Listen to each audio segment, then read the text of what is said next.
Ya baik, ini salam hormat dan salam takzim saya ini. Baru pertama berjumpa dengan online dengan narasumber kita. Sepertinya ini sudah bisa kita mulai acara ini. Baik, kalau begitu kita mulai saja untuk acara kita pada pagi hari ini.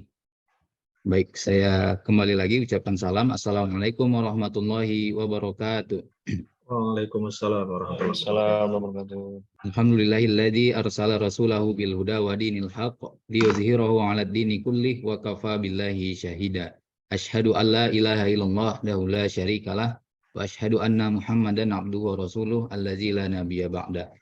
Kembali kita bersyukur kehadiran Allah Subhanahu wa taala karena pada pagi yang berbahagia ini kita masih diberikan kesehatan mengikuti acara doa ke-22 dengan tema yaitu memahami gerhana secara saintifik. Nah, sebelum kita nanti mendengar penjelasan dari pemateri kita, sini saya ingin menghormati yang terhormat dan yang kita muliakan bersama yaitu narasumber kita, yaitu Bapak Dr.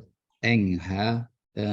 Rinto Anugraha NQZ SSI MSI. Beliau merupakan dosen fisika FMIPA UGM dan juga yang sama kita hormati dan muliakan juga di sini juga turut berhadir dari Malaysia. Ada saya lihat Bapak Nur Azam Matnur, kemudian juga tokoh-tokoh falak se-Indonesia. Ini ada Pak Amirul Muslihin, kemudian juga tokoh-tokoh falak yang lain yang mungkin tidak bisa saya sebut satu persatu. Mudah-mudahan kita semua dirahmati oleh Allah Subhanahu wa taala.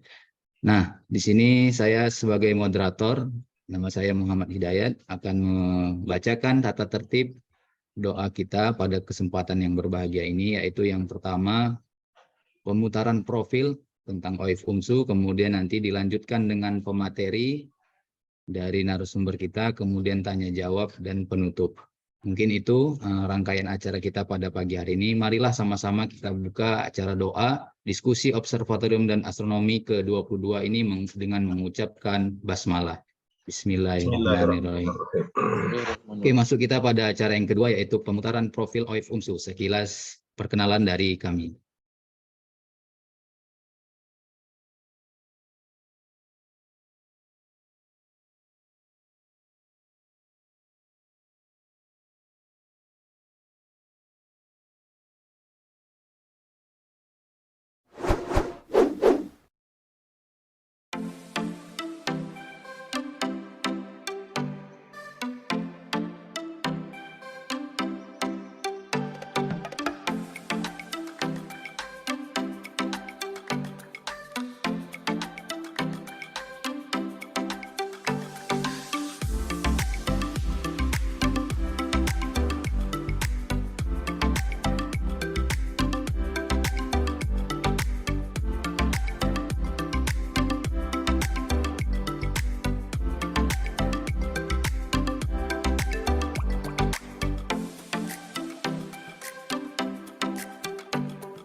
Ya, itu tadi pemutaran profil OIF UMSU, sekilas perkenalan dari kami.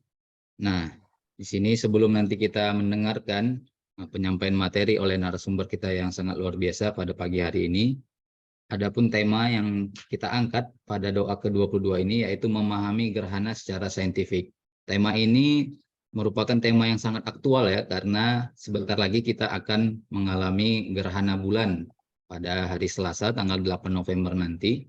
Nah, jadi sekedar informasi juga, OIF UMSU membuka pengamatan publik, itu kita batasi juga 100 orang gitu. Kita melakukan pengamatan bersama dan sholat sunnah khusuf gerhana di OIF UMSU. Nah, mungkin selain itu juga OIF UMSU akan mengadakan live streaming joint observation juga bersama dengan observatorium yang ada di Indonesia. Itu nanti akan ditayangkan live streamingnya di channel YouTube OIF UMSU. Nah, jadi jika ada yang lokasinya para peserta dekat dengan OIF UMSU bisa langsung mendaftar untuk ikut dalam kegiatan tersebut, dan jika berada jauh mungkin nanti bisa join live streaming di channel YouTube OIF UMSU. Nah, di sini sebelum kita mendengarkan penyampaian materi, saya akan bacakan CV dari narasumber kita. Nama lengkap yaitu Bapak Dr. Heng Haji Rinto Anugraha, NQZ, SSI, MSI. Beliau lahir di Jakarta 27 September 1974 dan alamat beliau yaitu di Sleman, Yogyakarta. Pendidikan S1 Fisika UGM lulus tahun 1997, S2 Fisika UGM lulus tahun 2001, S3 di Jepang lulus tahun 2008. Dan pekerjaan beliau saat ini yaitu dosen Fisika FMIPA UGM sejak tahun 1998. Wah, jadi sudah sangat senior dan sudah sangat lama beliau berkecimpung di ilmu falak ataupun astronomi ataupun juga fisika, karena memang tiga disiplin ilmu tersebut saling berkaitan.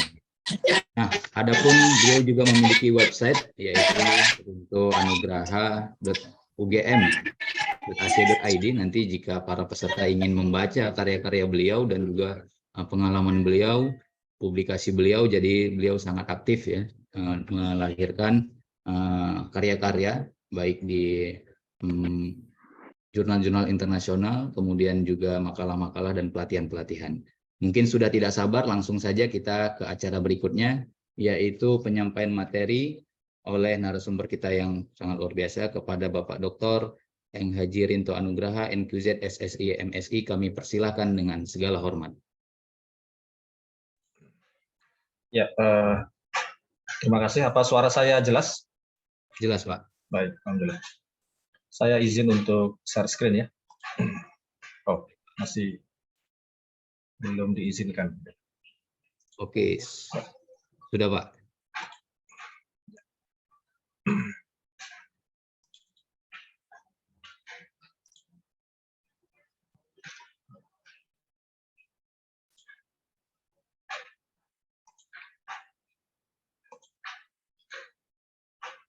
Baik, sudah nampak ya di layar slide tentang serba-serbi gerhana. Baik Pak, sudah jelas Pak. Baik. Baik, bismillahirrahmanirrahim. Assalamualaikum warahmatullahi wabarakatuh. Waalaikumsalam warahmatullahi wabarakatuh. Bismillah, walhamdulillah, wassalatu wassalamu ala rasulillah wa ala alihi wa sahbihi wa man walah wa la hawla wa la quwwata illa billah, amma ba'd. Alhamdulillah pada pagi hari ini kita bersama-sama dapat bertemu dalam kegiatan doa OIF UMSU. Saya perkenalkan nama Dr. Rinto Anugraha. Saya sehari-hari bekerja sebagai dosen fisika di UGM Yogyakarta. Alhamdulillah merasa sangat bersyukur dan berterima kasih kepada UMSU yang telah memberikan kesempatan kepada saya untuk sedikit berbagi ilmu di kesempatan pagi hari ini. Kebetulan topiknya berkaitan dengan gerhana bulan total yang insya Allah nanti akan terjadi beberapa hari lagi. Oleh karena itu pada kesempatan kali ini saya ingin sedikit berbagi ilmu dan pengalaman, dan juga nanti bisa kita diskusikan ya tentang hal-hal yang berkaitan dengan masalah fenomena alam yang sangat menarik ini ya, dan sekaligus juga nanti membicarakan tentang yang terkait dengan ilmu falak. Dalam hal ini misalnya nanti berkaitan dengan bagaimana cara menentukan waktu terjadinya gerhana bulan tersebut. Baik, saya mulai bahwa gerhana itu adalah merupakan salah satu tanda dari kebesaran Allah Subhanahu wa taala. Innasyamsa wal qamara ayatan min ayatillah la yakhsifani li mauti ahadin wa la li hayatihi. Fa idza ra'aitum dzalika fad'ullaha wa kabbiru wa shallu wa tasaddaqu. Jadi sesungguhnya matahari dan bulan adalah merupakan dua tanda dari tanda-tanda kekuasaan Allah Subhanahu wa taala, di mana terjadinya gerhana matahari dan bulan itu bukan karena meninggalnya seseorang, bukan karena meninggalnya putra beliau Ibrahim bin Muhammad SAW, atau juga karena kelahiran seseorang. Sehingga jika kalian melihat gerhana, maka berdoalah pada Allah, kemudian ucapkanlah takbir dan lakukan sholat dan bersedekah. Ini saya kutip hadis riwayat Bukhari. Sehingga ini merupakan penegasan bagi kita bahwa ketika kita menjumpai fenomena gerhana ini, maka ini adalah merupakan bagian dari Allah Subhanahu wa taala telah mentakdirkan di mana gerhana itu betul-betul memang kemudian disetting sedemikian rupa sehingga bisa terjadi, bisa diobservasi ya, bisa bisa diprediksi, bisa dihitung oleh manusia ya. Dan juga dari ini akan memberikan satu fenomena ya yang luar biasa ya. Dalam hal ini gerhana matahari dan juga gerhana bulan masing-masing memiliki ciri khas masing-masingnya. Baik, mengapa kemudian matahari dan bulan itu bisa diprediksi waktunya? Itu karena memang ini juga merupakan penegasan atau janji dari Allah Subhanahu wa taala bahwa matahari dan bulan itu posisinya itu bisa dihitung ya dengan akurasi yang sangat tinggi. Sebagaimana firman Allah Subhanahu wa taala dalam surat Ar-Rahman ayat yang kelima, asy-syamsu wal qamaru bi husban. Matahari dan bulan itu bergerak menurut perhitungan. Dan juga di ayat yang lain bahwa pergerakan matahari dan bulan itu bisa menjadi tanda bagi kita untuk melakukan perhitungan waktu di muka bumi dan sebagainya.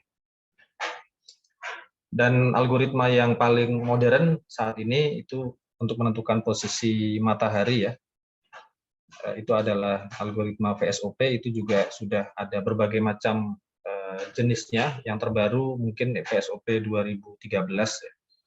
Kalau mungkin yang pernah coba buka aplikasi Accurate Times, itu kemudian di dalamnya itu ada angka-angka koreksi untuk VSOP ya. Itu nampaknya masih VSOP yang 87 ya. Mungkin tahun 1987, kemudian setelah itu di-upgrade lagi, ada yang VSOP tahun 2000, mungkin 2000 sekian, 2010, 2013 ya. Mungkin yang terbaru itu ya, oleh penyusunnya Gretagnan dan Franco dari Perancis. Sebetulnya ada lagi algoritma untuk menentukan posisi matahari ya, algoritma JPL-DE itu dari NASA ya. Mungkin caranya barangkali sedikit berbeda, tapi ya akurasinya juga tetap sangat-sangat baik untuk bisa menentukan posisi matahari. Sebetulnya nggak cuma matahari, tapi juga planet, kemudian juga benda-benda langit yang lain. Kemudian untuk menentukan posisi bulan, yang paling modern adalah algoritma ELP ya, ELP 2000 kalau tidak salah. Ini juga oleh orang Perancis ya, Chapron and Chapron ya. Ini juga sama dengan akurasi yang sangat tinggi, kemudian dengan suku-suku koreksi yang sangat banyak, bisa sampai ribuan, sehingga nanti kita bisa menentukan posisi dalam hal ini posisi bulan, termasuk juga tadi matahari, pada waktu kapan saja dan dari observasi di mana saja. Sehingga sebetulnya fenomena gerhana ini adalah merupakan sehingga ketika kita bisa menghitung gerhana ya, kapan terjadinya, dari mana saja bisa mengamati dan seterusnya, ini sebetulnya merupakan konsekuensi dari kita bisa mengetahui posisi matahari dan bulan dengan akurasi yang sangat tinggi. Baik, kalau secara sederhana skemanya gerhana adalah seperti ini. Jadi gerhana dibagi dua, ada gerhana matahari atau solar eclipse, kemudian gerhana bulan ya, lunar eclipse. Dan gerhana matahari terjadi ketika matahari, kemudian ini bulan, lalu ini bumi pada satu garis lurus, dan ini terjadi pada fase bulan baru atau new moon. Kemudian gerhana bulan terjadi ketika matahari, kemudian bumi, lalu bulan terjadi pada satu garis lurus, yaitu pada saat terjadi bulan purnama atau full moon. Jadi kalau gerhana matahari mesti siang hari ya, karena mataharinya ada di atas ya. Kemudian kalau gerhana bulan itu mesti pada saat malam hari ya, pada saat bulan itu ada di atas ufuk. Nah kemudian ternyata tidak setiap fase bulan baru itu akan terjadi gerhana matahari, dan juga tidak setiap fase bulan purnama akan terjadi gerhana bulan.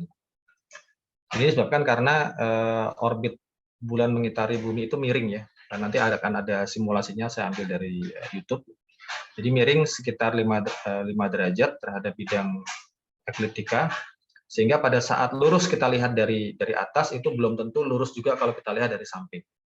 Nah, jadi belum tentu pada bidangnya itu dia bayangan matahari terhadap bayangan bulan oleh matahari atau bayangan bumi oleh matahari itu belum tentu nanti akan terjadi gerhana ya, sehingga memang tidak setiap bulan purnama akan terjadi gerhana bulan, tidak setiap bulan baru akan terjadi gerhana matahari. Ya karena tadi ada faktor angka 5 derajat, dan angka 5 derajat ini sebetulnya mungkin kalau ada yang pernah menelaah bukunya Genius ya tentang posisi bulan, itu kalau kita hitung di kalau kita lihat untuk menentukan latitude atau lintang ekliptika dari bulan, itu ada suku pertamanya itu yang angkanya adalah sekitar 5 derajat. Tapi kemudian masih banyak lagi suku-suku yang lain. Baik, jadi kalau kita lihat dari sini, maka untuk gerhana matahari, maka ketika bulan ada di antara matahari dengan bumi, di mana di sini ada yang namanya umbra sebelah sini, kemudian yang sebelah sini adalah penumbra. Lalu kemudian untuk gerhana bulan, maka nanti bulan nanti akan masuk ke bayangan bumi ya. Maka nanti ini mungkin di gambar berikutnya akan ada ilustrasi yang lebih lengkap. Baik, ini saya ambil dari YouTube, ada alamatnya. Mungkin nanti bisa dilihat, tapi di sini saya setel saja. Saya masih dalam bahasa Inggris dan belum sempat saya translate. Tapi nanti kalau lihat di YouTube nanti bisa ada opsi translate ya. Ada yang dalam bahasa Inggris atau dalam bahasa Indonesia. Jadi ini saya coba berikan, saya setel videonya. A solar eclipse happens when a new moon moves between the Earth and the Sun. Ini apa suaranya jelas? Suara dari videonya? Jelas, tapi agak macet-macet sedikit, Pak. Kalau dari saya. It's also 400 times farther away. Therefore, the two objects appear the same size in our sky. Ya, jadi ini juga merupakan salah satu tanda kekuasaan Allah, yaitu bahwa antara bulan dengan matahari itu dua benda langit yang memang yang sangat kontras, tapi kemudian ya Allah takdirkan sedemikian rupa sehingga bulan yang kecil maka jaraknya dekat, kemudian matahari yang besar itu jaraknya jauh, sehingga kalau kita hitung perbandingan antara ukuran bulan atau jari-jari bulan dengan jarak bumi ke bulan serta ukuran matahari, jari-jari matahari dengan jarak bumi ke matahari itu kurang lebih sama. Sudut jari-jarinya adalah sekitar 16 menit busur, atau sudut diameternya sekitar 32 menit busur atau sekitar setengah derajat ya. Itu ya keduanya hampir sama ya. kurang lebih angkanya sama, sehingga ketika memang kemudian keduanya itu berada pada posisi yang bersamaan ya di langit, maka kemudian terjadilah gerhana ya. Nah, maka kemudian nanti kita juga sudah tahu bahwa misalkan seperti gerhana matahari itu ada gerhana yang full ya, yang total, ada yang gerhana cincin, karena memang kemudian jarak misalkan bumi ke bulan itu memang bisa bervariasi agak besar, sehingga kadang-kadang bulan itu ukurannya sedikit lebih kecil dari matahari ya, sehingga pada saat gerhana matahari, gerhana cincin, sementara kalau suatu saat ketika terjadi gerhana matahari ukuran bulan itu lebih besar ya, maka kemudian nanti bisa terjadi gerhana total. Baik, ini saya lanjutkan lagi ya. Astronomers are able to predict eclipses Ya, because jadi the Earth bisa and Moon diprediksi have ya. very Kemudian di predictable sini orbits. ini orbit. Why then isn't there an eclipse Ya, every month? mengapa tidak setiap bulan The Moon's terjadi orbit is usually gerhana? tilted Karena a ada few kemiringan degrees orbit. north or south in relation to the Earth. When the Moon does eclipse the Sun, it casts two types of shadows on Earth. Ya, ini A smaller, darker shadow known as the umbra, ini umbra ya. and a larger shadow known Kemudian as the yang bayangan penumbra. yang besarnya adalah penumbra ya. There are four types of solar eclipses. Ya, di sini ada The 4 first and tipe most spectacular gerhana is matahari the ya. total eclipse, when the moon Total. completely covers the sun's surface.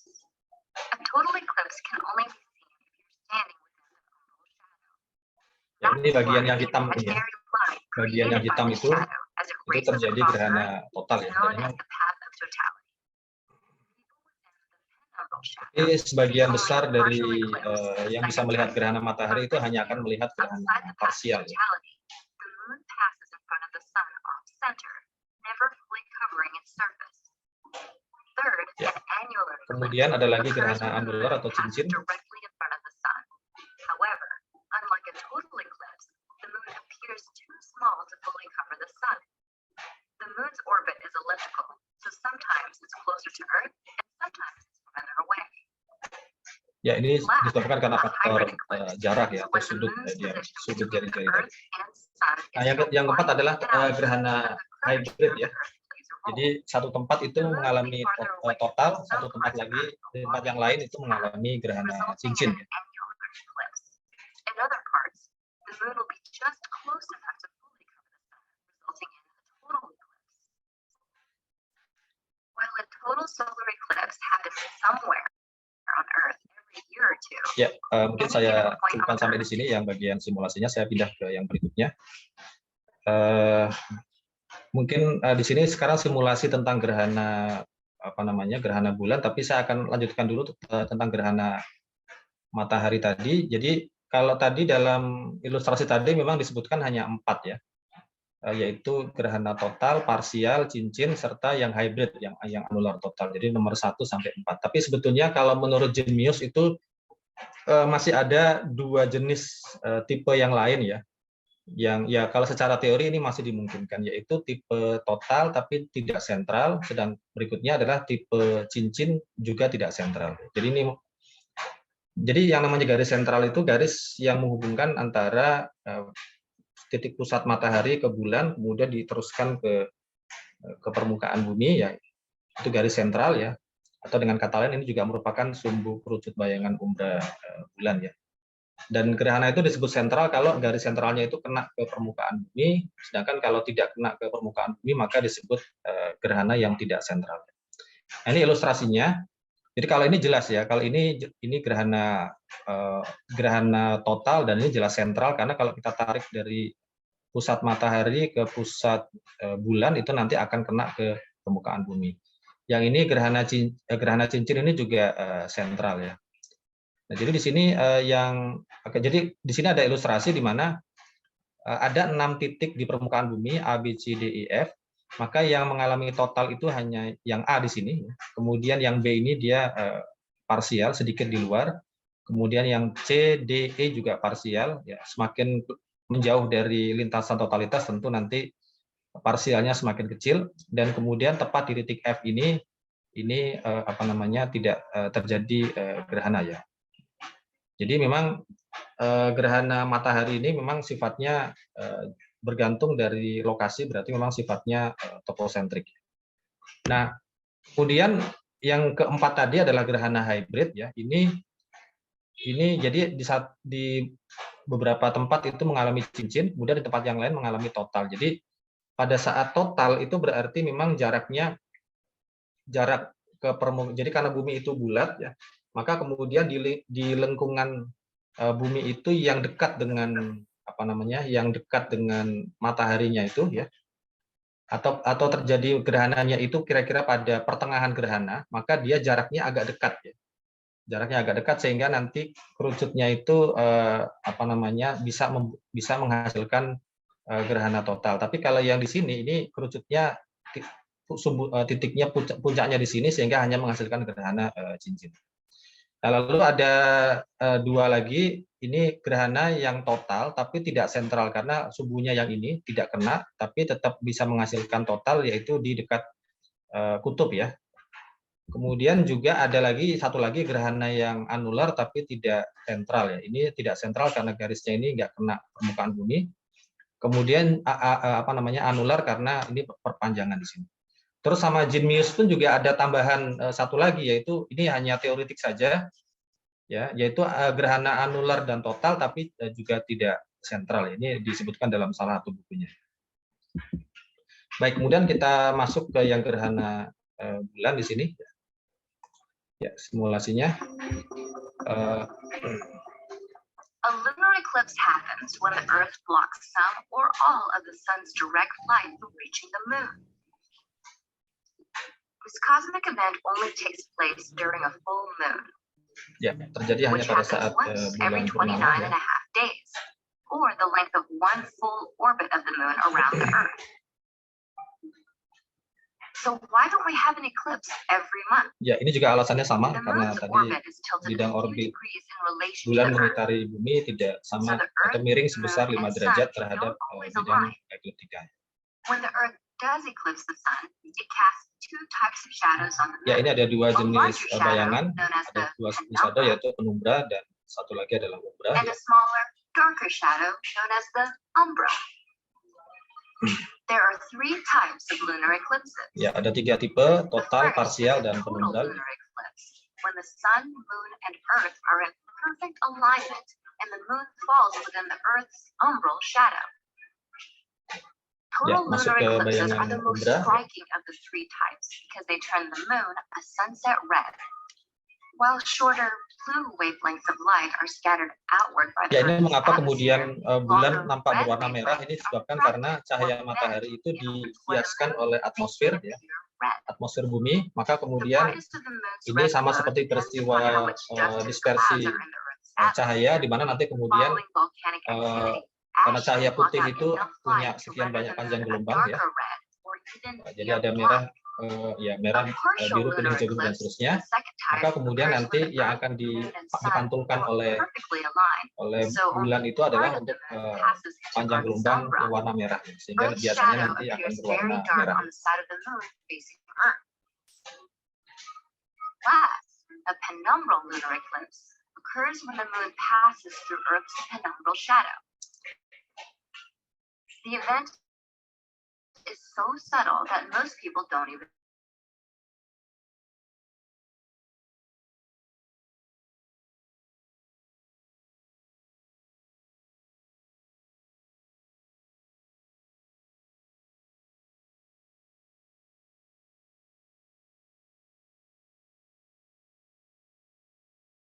notice. Ya, kalau di ilustrasi tadi itu memang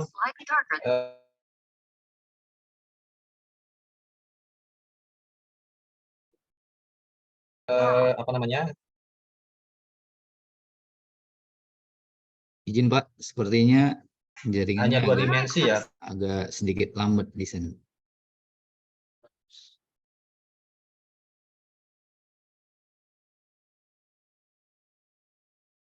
Bapak Ibu sekalian, sepertinya narasumber kita mengalami gangguan jaringan.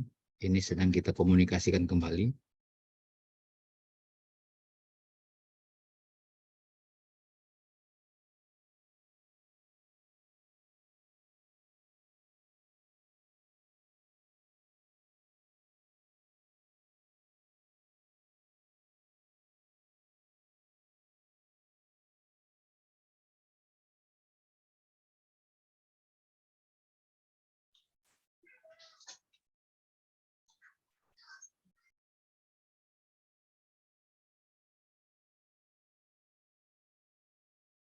Ya baik, sepertinya narasumber kita telah masuk kembali.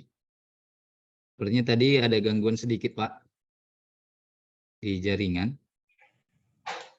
Assalamualaikum Pak Rinto. Oh, waalaikumsalam. Mohon maaf. Tadi mungkin sempat keluar ya. Iya Pak. Iya betul. Oke, ini sudah jelas kok. Oh iya, Sudah tidak baik. macet. Saya waktu saya masih banyak Pak atau tinggal sedikit? Masih Pak, ini mungkin 30 menit lagi. Oh iya. Saya coba share screen lagi ya. Ya Pak.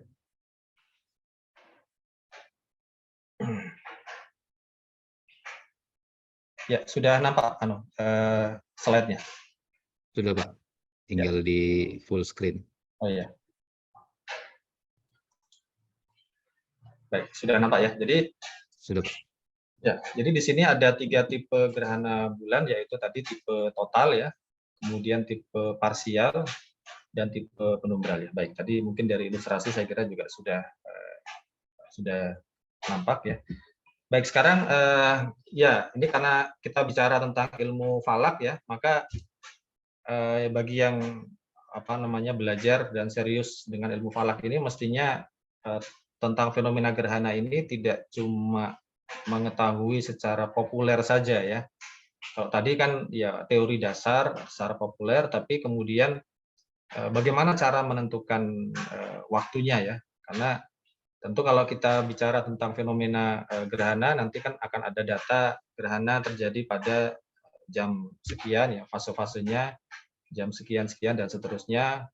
Yang nanti konsekuensinya adalah kemudian kalau kita nanti akan apakah di daerah kita bisa mengamati atau tidak.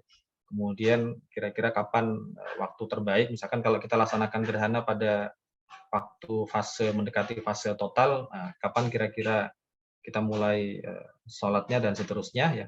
Maka berarti kita juga perlu untuk mengetahui algoritma cara bagaimana menentukan kapan terjadinya gerhana. Nah, sebetulnya di bukunya Genius ya itu sudah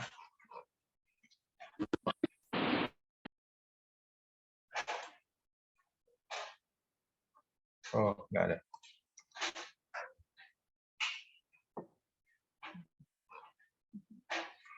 Baik, saya balik lagi ke yang tadi. Ya ini ya, sudah nampak ya? Ya. Sudah. Jadi mungkin nanti bisa dilihat di bukunya Genius yang berjudul Astronomical Algorithm, sekitar bab 53 atau 54 tentang eclipse. Di situ disebutkan tentang algoritma bagaimana cara menentukan waktu terjadinya gerhana ya. Jadi ini memang agak panjang prosesnya. Kalau secara detail ini saya uraikan. Jadi pertama kita buat dulu perkiraan tahunnya, kemudian nanti ada nilai K-nya, nomor lunasinya. Kemudian untuk gerhana matahari itu nilai K harus bulat. Kemudian untuk gerhana bulan itu bulat tambah setengah. Jadi K tadi ini berkaitan dengan fase bulan. Lalu ada nilai T, yaitu nilai K tadi dibagi dengan angka sekian. Lalu kita cek nilai F-nya. Jadi pertama kali kita cek dulu apakah memang akan terjadi gerhana, itu kita hitung dulu nilai sudut F-nya ini. Apakah nilai F-nya itu nilai harga mutlaknya atau nilai F-nya itu dikurangi 180 harga mutlaknya, atau 360 dikurangi F-nya ini harga mutlaknya itu apakah lebih kecil dari 13,9 derajat ya. Kalau misalkan lebih kecil maka memang nanti akan terjadi gerhana. Kalau kemudian nilainya itu lebih besar daripada 21 derajat maka tidak ada gerhana. Terus bagaimana kalau nilainya itu di antara 13,9 sampai 21. Nah, itu nanti kita harus ngecek dulu dengan cara yang lain. Nah, kemudian nilai F-nya ini nanti bergantung apakah dia dekat dengan angka 0 atau 360, maka kalau iya maka dia fase ascending node, berarti nanti bulannya itu dia naik. Dia dari ini bidang fisika bulannya itu nanti dia naik. Ya, pada saat naik itu maka ini adalah titik ascending node. Tapi kalau bulannya itu posisinya turun ya, maka berarti dia dekat dengan titik ascending node. Lalu kemudian dihitung dulu kapan Julian Day ya. gerhana yang belum terkoreksi dari nilai K dan T tadi bisa dihitung, kemudian nanti kita menghitung lagi beberapa sudut-sudut yang ada di sini. Ada M aksen, omega, F1, A1 ya. Kemudian nanti baru kita mencoba untuk menghitung koreksinya. Jadi memang biasa dalam ilmu falak itu, dalam astronomi posisi itu, ketika kita akan menghitung waktu yang sesungguhnya atau posisi yang sesungguhnya, kita hitung dulu waktu atau posisi rata-rata, kemudian baru kita tambahkan dengan koreksinya. Untuk kemudian kita akan mendapatkan waktu yang sesungguhnya atau posisi yang sesungguhnya adalah waktu atau posisi rata-rata ditambah dengan koreksinya. Nah, ini koreksinya, memang koreksinya sendiri tidak terlalu banyak suku koreksinya, hanya ada mungkin belasan suku, yang memang nanti ini juga sama Genius itu dikatakan bahwa akurasinya juga tidak terlalu bagus sekali ya, karena memang jumlah suku koreksinya itu hanya belasan saja, tidak sampai misalkan sampai ratusan suku. Jadi prinsipnya dari sudut-sudut yang tadi itu kita bisa hitung semuanya, nanti kita bisa dapatkan berapa radius penumbra, radius umbra, berapa magnitudenya, dan seterusnya ya.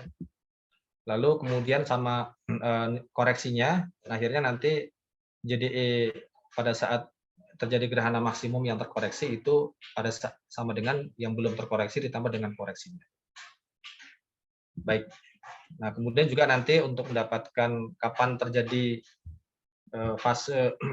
mulai penumbra, kemudian mulai fase umbra, mulai fase total dan seterusnya, nanti bisa kita dapatkan di rumus-rumus berikut ini. Ini sebenarnya rumusnya itu mengikuti dari yang tadi ya, dari nilai K tadi, nanti berikutnya dapat nilai T, sudut dan seterusnya, maka nanti kita bisa mendapatkan ini. Sebetulnya saya pun juga sudah membuat Excel-nya ini, apa namanya?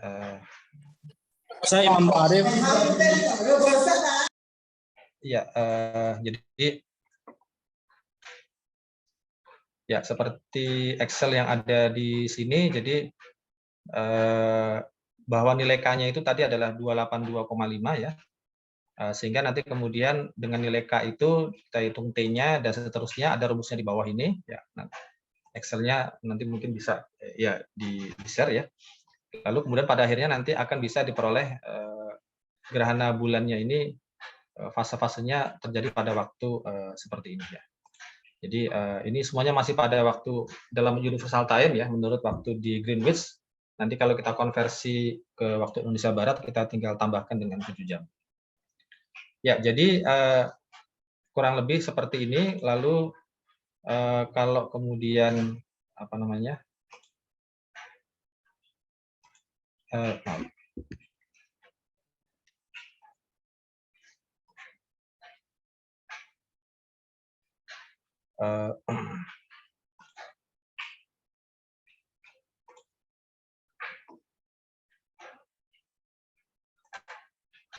Ya, lalu kalau kemudian diringkas ya, maka ini apa namanya?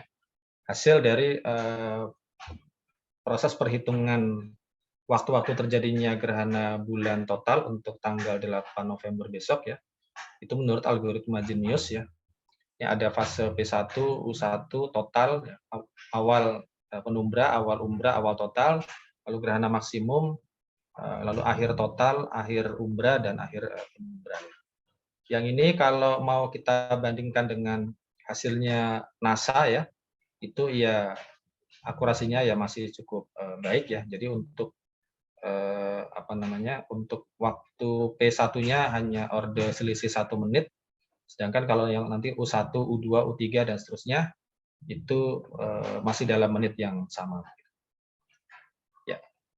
Dan di sini ada beberapa fakta menarik tentang gerhana matahari dan bulan ya.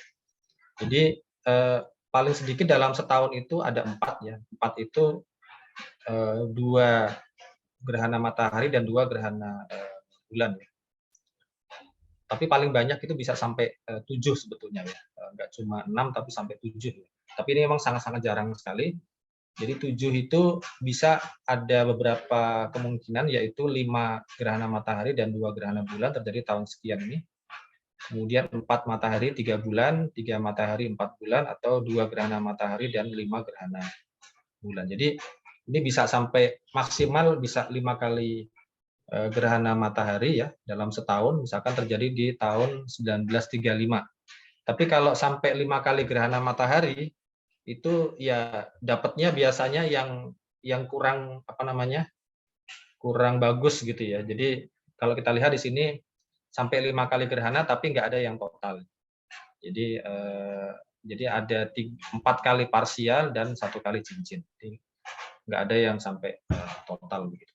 Kemudian juga dalam setahun bisa maksimal sampai terjadi 5 kali gerhana, tapi ini terjadi misalkan tahun 1879. Tapi ini juga sama, 5 kali gerhana bulan itu juga nggak ada yang total gitu ya. Jadi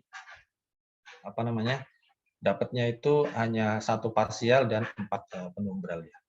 Jadi ya mungkin adilnya begitu. Jadi kalau memang sangat banyak ya fenomenanya dalam setahun, tapi tipenya itu bukan tipe yang paling bagus ya, yaitu bukan tipe total.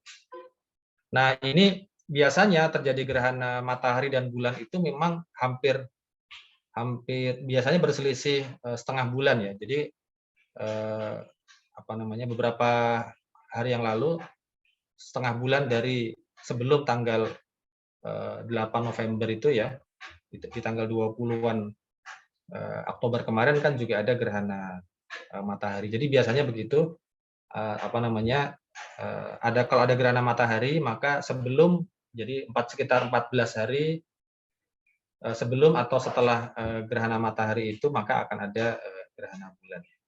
Jadi biasanya selalu begitu. Kenapa? Karena memang ya kalau pas gerhana matahari itu terjadi memang posisinya dekat, kemudian setelah itu 14 hari kemudian nanti bulan purnama, maka nanti dia belum sampai terlalu tinggi ya dari bidang ekliptika sehingga masih dimungkinkan terjadi gerhana.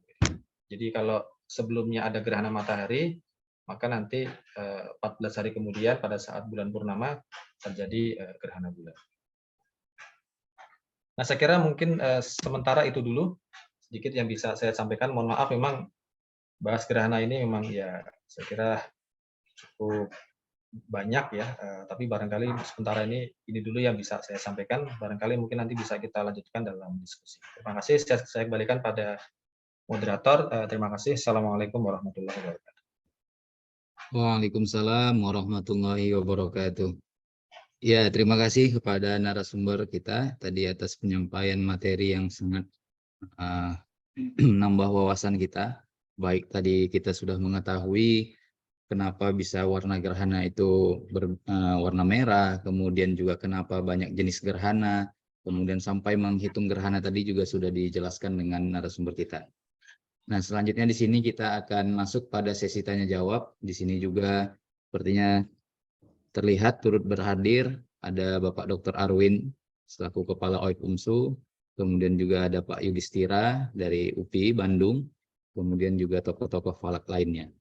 Nah, kami persilahkan bagi para peserta yang ingin bertanya secara langsung atau juga melalui kolom chat, bisa diaktifkan raise hand-nya.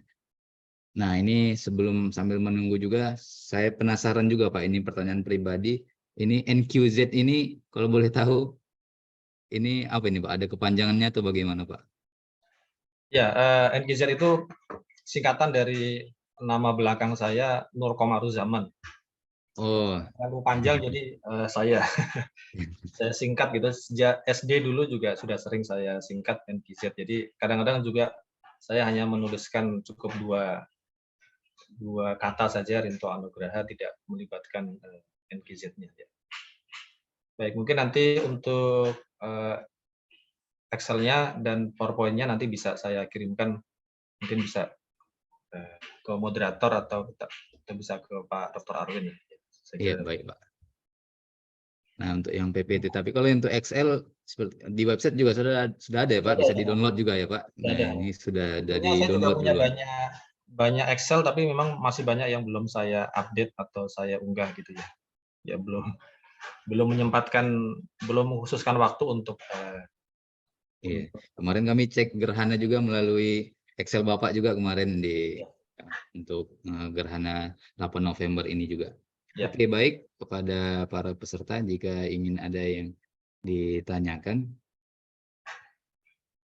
Nah, ini saya ingin sharing-sharing juga, Pak. Kalau dari fisika sendiri atau juga dari mahasiswa UGM, mungkin dari yang Bapak sering ajarkan begitu, ada nggak kira-kira penelitian yang terkait dengan gerhana gitu, bisa jadi referensi juga ataupun masukan-masukan bagi kami, mungkin bagi para amatir atau juga bagi expert untuk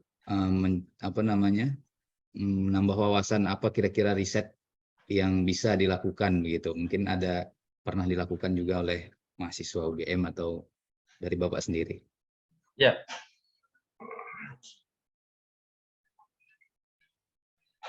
Kalau kebetulan jadi saya bekerja di prodi fisika ya, bukan prodi astronomi.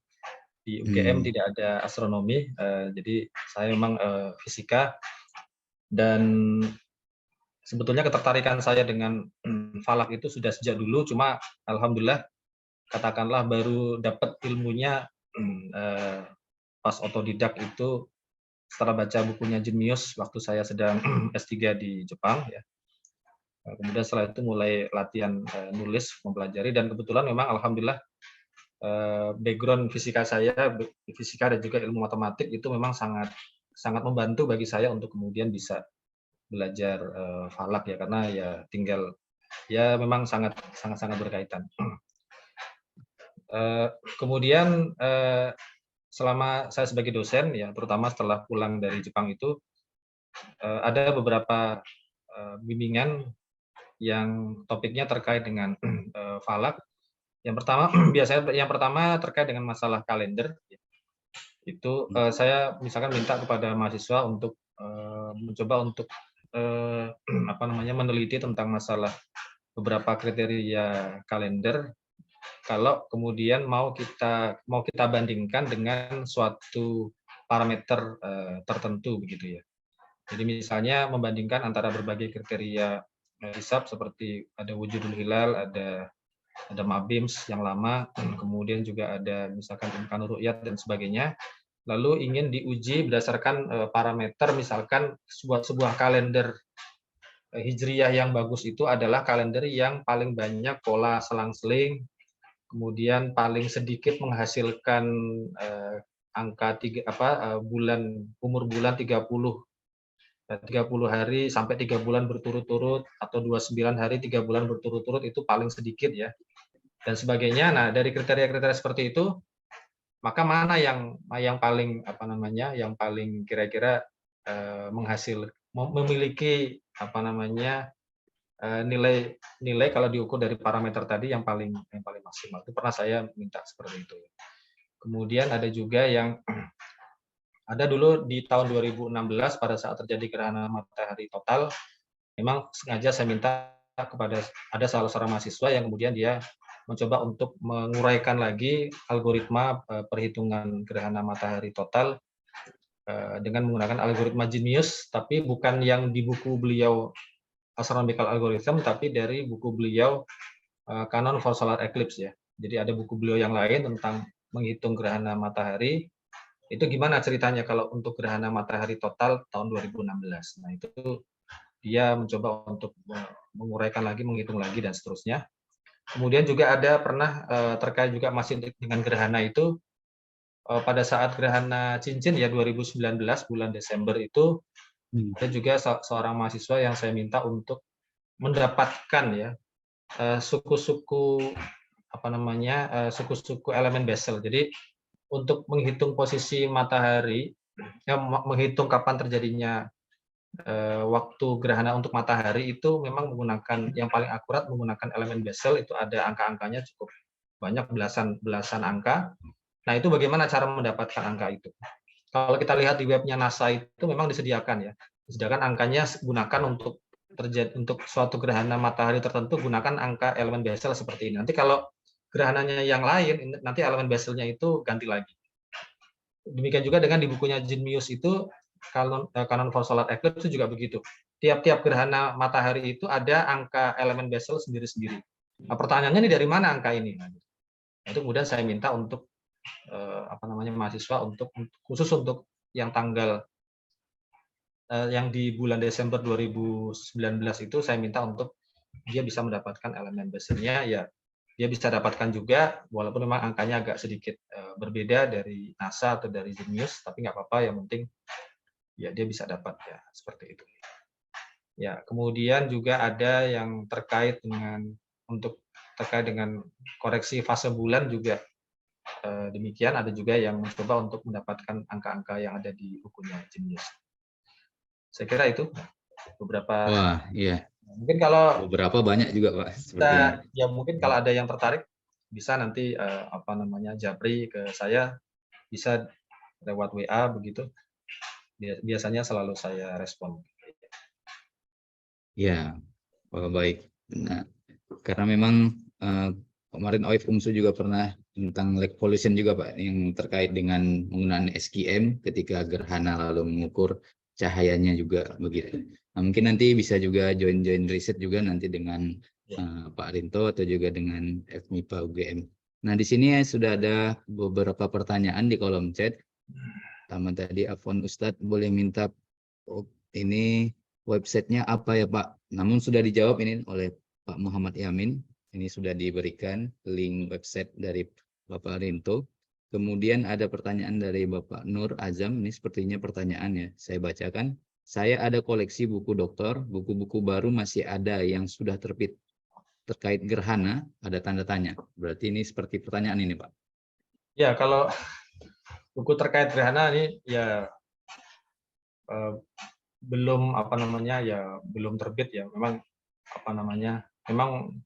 inginnya itu banyak yang saya inginkan itu banyak menulis tentang topik A, topik B dan seterusnya terkait falak, tapi ini saya masih harus banyak belajar dari Dr. Arwin yang saya kira sangat produktif ya dalam menulis buku. Mungkin sekarang bukunya sudah berapa? 30 ya. Nah, ini buku saya masih sedikit ini ya. Jadi memang jawabannya belum ada ya. Kalau ya di kepala itu sudah ada, cuma menulisnya untuk menguraikan dalam bentuk tulisan ini yang memang masih harus belajar bagaimana bisa lebih optimal untuk menulis. Oke, baik. Nah, selanjutnya ada dari Bapak Haryadi Putraga. Izin bertanya, sebelumnya saya sering menemukan salah satu cara penentuan gerhana adalah penggunaan siklus Saros. Apakah perhitungan terkait gerhana yang Bapak lakukan, algoritma Genmeus, juga dapat memberikan daftar terjadinya gerhana, Pak? Karena yang saya temui dalam perhitungan gerhana adalah dengan menghitung setiap bulannya untuk mendeteksi terjadinya gerhana tersebut. Sedangkan siklus Saros sudah dapat menyajikan daftar gerhana tersebut. Terima kasih, Pak, sebelumnya. Iya, tapi saya memang sejak zaman Babilonia dulu memang orang sudah bisa mendeteksi mengetahui tentang masalah siklus gerhana, dan sebetulnya siklus itu tidak cuma gerhana siklus Saros saja, sebetulnya siklus itu cukup banyak ya. Nggak cuma jadi selain siklus Saros ada juga yang namanya periode Inex ya. Itu saya tulis juga di buku saya Mekanika Benda Langit. Kemudian juga ada periode yang namanya semester ya, itu sama dengan 6 kali lunasi ya. Kemudian juga ada siklus yang lain namanya siklus Tritos. Jadi sebetulnya siklus itu banyak ya. Cuma memang siklus seperti itu menggunakan semacam keteraturan periode ya. Keteraturan periode misalkan untuk periode Saros itu yang sama dengan 223 kali lunasi ya. Jadi ada keteraturan yang kemudian nanti bisa memprediksi gerhana, tapi memang itu masih sifatnya primitif, dalam arti ya baru bisa memprediksi gerhana itu terjadi atau suatu gerhana itu masuk ke suatu siklus tertentu, siklus Saros tertentu. Tapi kemudian misalkan untuk gerhana matahari, daerah mana yang mengalami totalitas, waktunya terjadi jam berapa saja dan seterusnya, itu tentu tidak bisa dihitung dengan periode Saros atau siklus Saros. Ya, saya kira begitu. Ya, nah itu tadi jawaban dari Bapak Rinto terkait dengan pertanyaan Pak Haryadi Putraga. Oke, ini juga kami informasikan pada para peserta bisa mengisi link kehadiran yang telah diberikan di kolom chat tersebut. Sebagai informasi juga kepada para peserta, sejatinya para narasumber kita kali ini ada dua agenda yang bersamaan ya, yaitu menjadi pemateri MONEF. Nah, ini terima kasih banyak kami ucapkan kepada Pak Rinto telah menyediakan waktunya untuk mengisi doa kita pada kesempatan yang berbahagia ini. Ini kami juga bertanya juga, Bapak masih ada keluangan waktu atau memang Iya, bisa. sudah Silakan, jadwal nggak masalah. MONEF? Nah, Ya, nggak mungkin masalah. kita Waktunya bebas ya. mungkin kita nanti sekitar 15 menit lagi. Itu juga kondisional ketika memang ada pertanyaan. Ini ada tanggapan atau pertanyaan ini saya bacakan dari Bapak Amirul Muslihin di kolom chat. Seberapa besar perbedaan antara koreksi VSOP 87 dengan VSOP terbaru yang disampaikan Bapak Rinto? Yang kedua, adakah link untuk mendapatkan VSOP terbaru tersebut? Terima kasih. Ini saya juga kurang mengerti nih. Koreksi SOP 87 ini mungkin bisa dijelaskan juga apa itu, Pak? Ya, barangkali bisa dilihat di mungkin referensi Wikipedia ya. Jadi di sini ada berbagai variasi jenis algoritma VSOP. Jadi VSOP itu aslinya dalam bahasa Perancis ya. Jadi tentang suku-suku koreksi jadi orbit planet ya. Mulai dari planet Merkurius sampai planet Neptunus. Yang nanti kalau untuk bumi berarti kita bisa balik, kita bisa mendapatkan posisi matahari. Nah, aslinya itu ada VSOP yang aslinya dulu 82, kemudian berikutnya di-update 87. Kelihatannya yang dipakai sama Odeh ya dalam Accurate Times itu yang 87 ya. Lalu ternyata kalau saya lihat di Wikipedia ini ada yang 2000, 2002, 2010 dan 2000 sampai 2013. Mungkin ada di mungkin barangkali di sini ada FTP-nya ya, ada alamat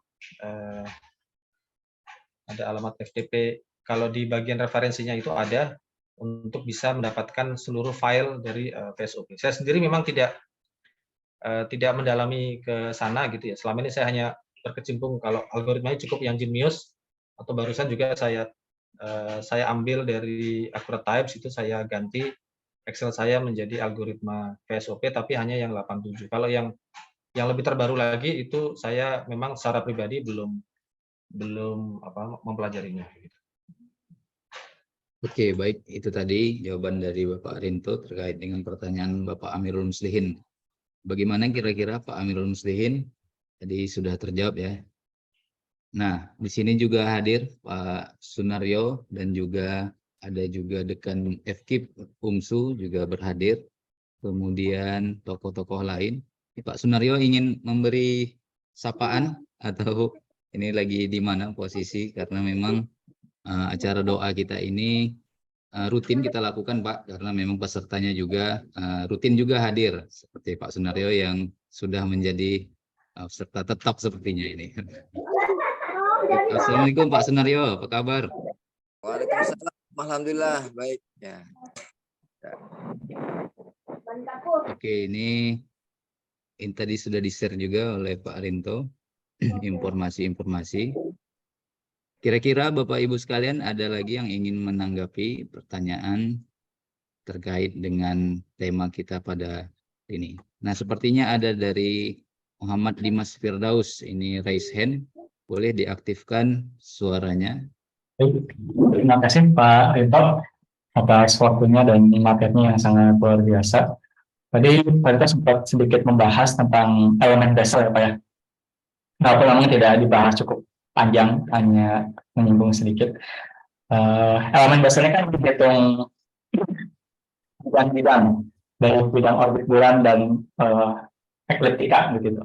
Nah, dan kalau misalnya kita lihat sudah ada beberapa zin atau tabel tentang elemen Bessel pada beberapa kitab falak, dan katakanlah seperti yang ditulis oleh Kiai Ghazali dari Madura, atau juga dari Pak Usman dari Bandung, itu ya refer kepada elemen Bessel begitu. Nah, menurut Bapak sendiri, bagaimana akurasi elemen Bessel terhadap perhitungan gerhana?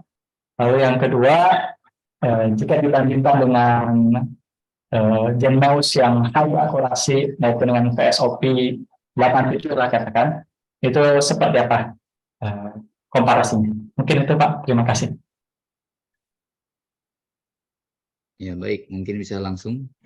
Ya, jadi sejauh yang saya pahami, jadi sebetulnya antara jadi kalau mau jadi sejauh yang saya pahami begini, jadi ada juga di buku referensi yang lain yang explanatory supplement itu yang ditulis oleh Kenneth Seidelman, dia membahas juga tentang elemen Bessel ya, tentang gerhana. Jadi pada dasarnya kalau ingin menentukan waktu terjadinya gerhana, baik gerhana matahari maupun bulan, itu sama-sama menggunakan perhitungan dengan menggunakan elemen Bessel. Aslinya begitu. Cuma memang yang populer itu adalah elemen Bessel untuk gerhana matahari ya. Nah, kebetulan kalau saya juga ada buku, tapi buku scan ya, yang ditulis oleh kalau nggak salah Green ya, dia menyempurnakan bukunya William Smart ya tentang spherical astronomy, textbook on spherical astronomy, itu dijelaskan ya tentang step by step bagaimana cara mendapatkan elemen Bessel ya. Jadi kenapa kok bisa muncul elemen Bessel yang ada suku suku X, suku Y, kemudian suku D, deklinasi, kemudian local time dan seterusnya ya. Itu disebutkan dalam bukunya Green ya. Lalu jadi aslinya seperti itu.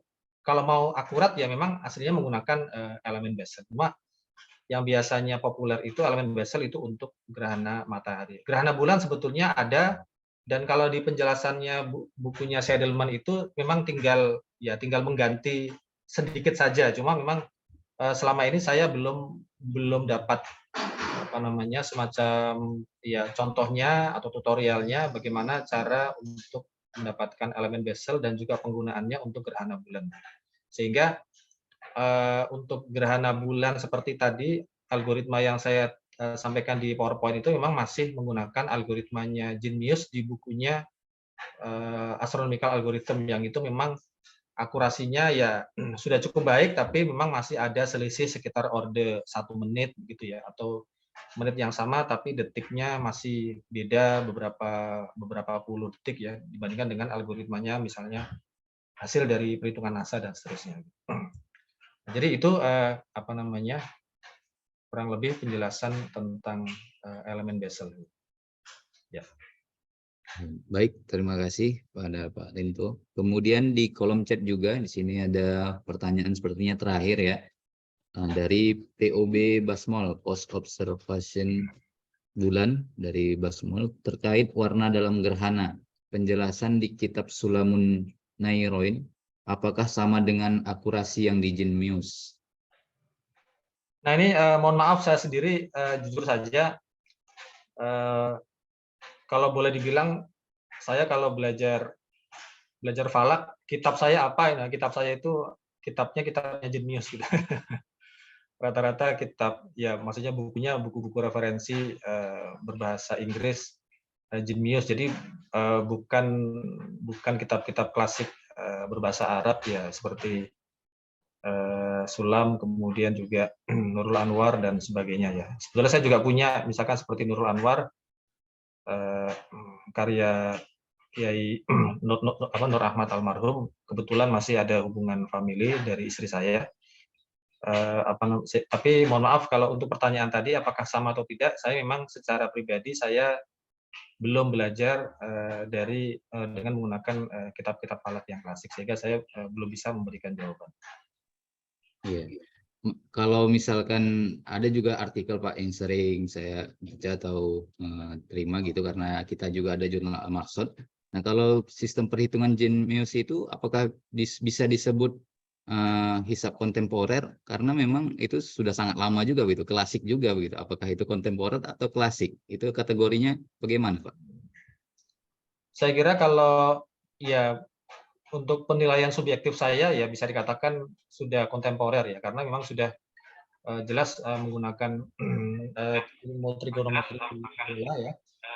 Kemudian ya trigonometri, jadi misalkan meninjau koordinatnya sudah pakai koordinat bola.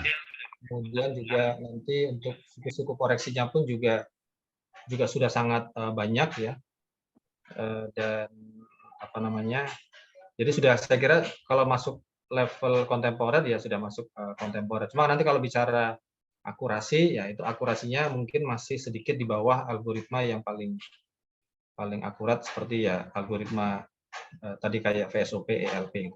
Tapi lagi-lagi ini memang masalah akurasi ini kadang-kadang mungkin ya antara objektif dengan subjektif ya, karena mungkin bisa jadi orang mungkin dia sudah suka menggunakan algoritma dari referensi tertentu, dari kitab tertentu, sehingga mungkin tidak begitu familiar dengan algoritma yang lain. Itu saya kira mungkin faktor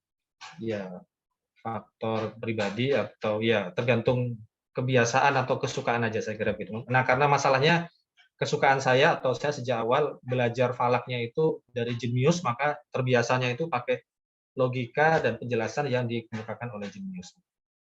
Oke, baik.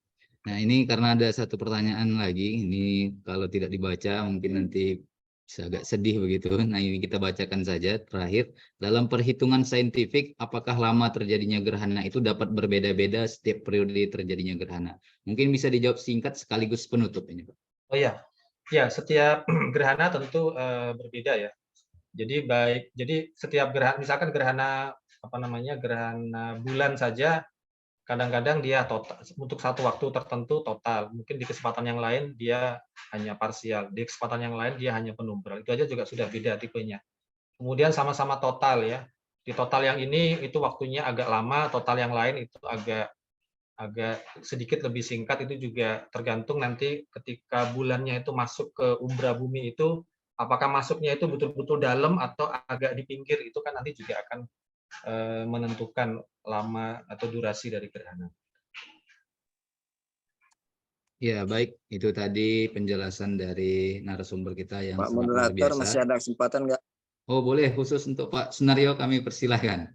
Iya, saya ini Silakan, Pak. terlambat nih, ada kerjaan jadi terlambat masuk nih. Begini Pak Rinto ya, selamat jumpa lagi lewat Zoom. Kita sering ketemu di mana? Di Semarang tempoh hari ya. Saya itu suka baca apa tuh bukunya yang di laman NASA itu yang 5 Millennium ya, baik yang gerhana matahari dan gerhana bulan. Ya. Jadi saya suka itu baca, itu ada berapa halaman, 100-an mungkin ya. Singkat saja saya mau pandangan Pak Rinto, apakah itu bisa menjadi standar kita Pak untuk perhitungannya itu kan, untuk ketepatannya itu? Apa memang ada perbedaan dengan perhitungan lain misalnya jenius dan sebagainya? Mungkin itu saja Pak. Ya. Tanya saya. Ya, jadi memang NASA sendiri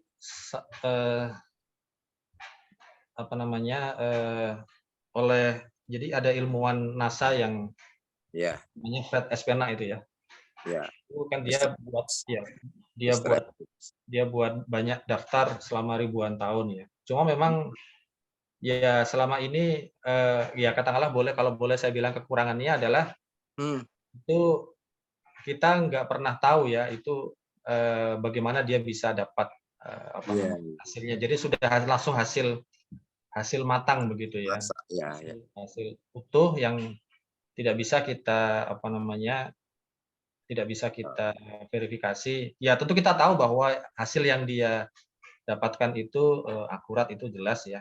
Sementara mungkin kita juga bisa pakai algoritma yang lain dan kita bisa mendapatkan hasil yang kurang lebih hampir sama. Sebagai contoh begini, saya ambil ilustrasi, misalkan di webnya NASA itu kalau menghitung gerhana matahari ada elemen Bessel sendiri tertentu ya, angkanya sekian-sekian. Di bukunya Jenius yang Canon for Solar Eclipse itu juga ada elemen Bessel, angkanya juga sama. Nah, angkanya kurang lebih itu hampir sama, tapi nggak persis sama gitu. Jadi antara elemen bezelnya versinya S-Pena dengan elemen bezelnya versinya Genius itu angkanya kurang lebih sama tapi tidak persis sama. Mungkin beda di sekitar 3-4 angka belakang koma. Yang akibatnya nanti konsekuensinya kalau kita masukkan ke dalam rumusnya memang sama, tapi karena sejak awal angka dasarnya itu sedikit berbeda, maka nanti konsekuensinya itu akan juga sedikit berbeda juga kalau misalkan kita akan menentukan kapan waktu terjadinya parsial, kapan total, dan seterusnya. Oh. Nah, jadi ini apa namanya? Ya, jadi kalau mau dijadikan acuan itu bisa, cuma memang jujur saja saya secara pribadi kurang puas gitu dengan S-Pena karena dia selama ini nggak pernah menyajikan hasilnya itu selengkap atau sedetail seperti Genius menyajikan hasilnya itu di bukunya Canon for Solar Eclipse. Oh iya. Makasih Pak. Ya, terima kasih kepada Pak Sunario dan juga narasumber kita. Nah, kita sudah di penghujung acara karena memang waktu kita terbatas. Nah, mungkin nanti para peserta bisa mengikuti website dan Facebook mungkin jika ingin bertanya lebih lanjut nanti kepada narasumber kita.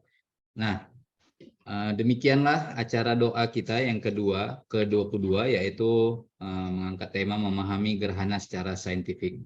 Karena memang gerhana ini nanti akan terjadi, gerhana bulan tepatnya pada tanggal 8 November. Kita berdoa mudah-mudahan cuacanya cerah, kita dapat melaksanakan ataupun mengamati gerhana baik secara langsung dengan mata kita ataupun menggunakan teleskop.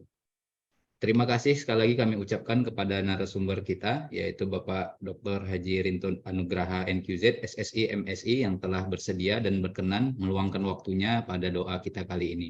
Dan bagi para peserta, nanti tayangan ini akan di-upload, di-publish, dan diposting di channel YouTube OIF UMSU, jadi nanti bisa ditonton lagi di channel YouTube OIF UMSU. Terima kasih sekali lagi kami ucapkan. Mari kita akhiri pertemuan kali ini dengan mengucapkan hamdalah. Alhamdulillahirabbil alamin. Saya selaku moderator mengundurkan diri. Billahi fisabilil haq fastabiqul khairat. Assalamualaikum warahmatullahi wabarakatuh. Waalaikumsalam.